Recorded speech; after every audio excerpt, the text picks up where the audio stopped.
Mitrice Richardson was 24 years old. She lived in Los Angeles, California, United States. She was a recent college graduate, known for her bright personality, love of dancing, and caring nature. Friends described her as intelligent, independent, and full of energy. But in the weeks leading up to her disappearance, her behavior had become increasingly unusual. Her family believed she was going through a difficult emotional period and hoped she would soon recover. On the evening of September 16, 2009, Mitrice drove her white 2003 Honda Accord to Geoffrey's, a famous restaurant overlooking the Pacific Ocean in Malibu, California. She arrived alone, ordered dinner, and spent time talking with staff and other customers.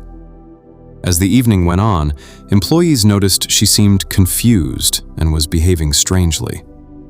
When the meal was over, Mitrice could not pay the bill.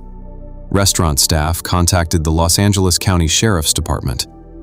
Deputies arrived, arrested her on suspicion of defrauding an innkeeper, towed her Honda Accord, and took her to the Malibu/Lost Hills Sheriff's Station.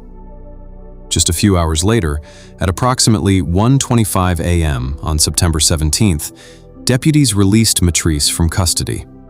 They returned her keys and $20 in cash, but her car remained impounded several miles away. Her mobile phone had no battery, and her purse, identification, and personal belongings were still inside the impounded vehicle. She had no transportation, no way to contact her family, and no safe way to get home.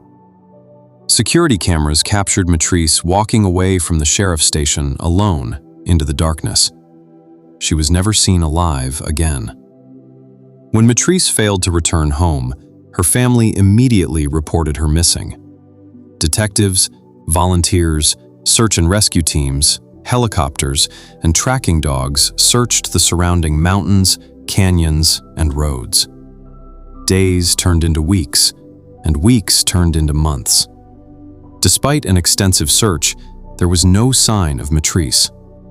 Questions quickly began to surround the sheriff's department.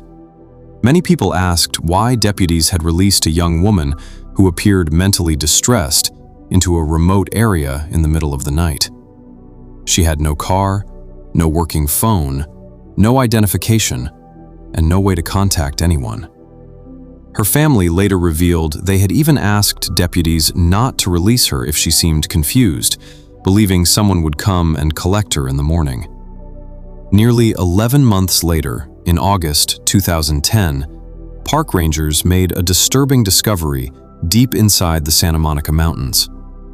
Human skeletal remains were found in a remote area known as Dark Canyon, close to an abandoned marijuana growing site.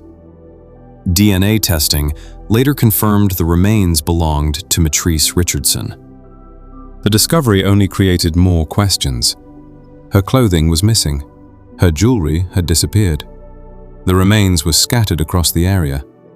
Investigators could not determine exactly how she died. The official cause of death was listed as undetermined.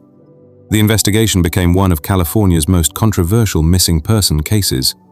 Some investigators believed Mitrice may have become disorientated after leaving the sheriff's station and wandered into the rugged mountains. Others believed she encountered someone after walking away and became the victim of foul play. However, no evidence has ever been found to conclusively support either theory. What really happened to Mitrice Richardson? More than 15 years later, nobody knows what happened after she walked away from the Malibu Lost Hills Sheriff's Station. The hours between her release and the discovery of her remains remain a complete mystery. Did she become lost in the mountains? Did someone offer her a ride? Or did something far more sinister happen on that lonely road?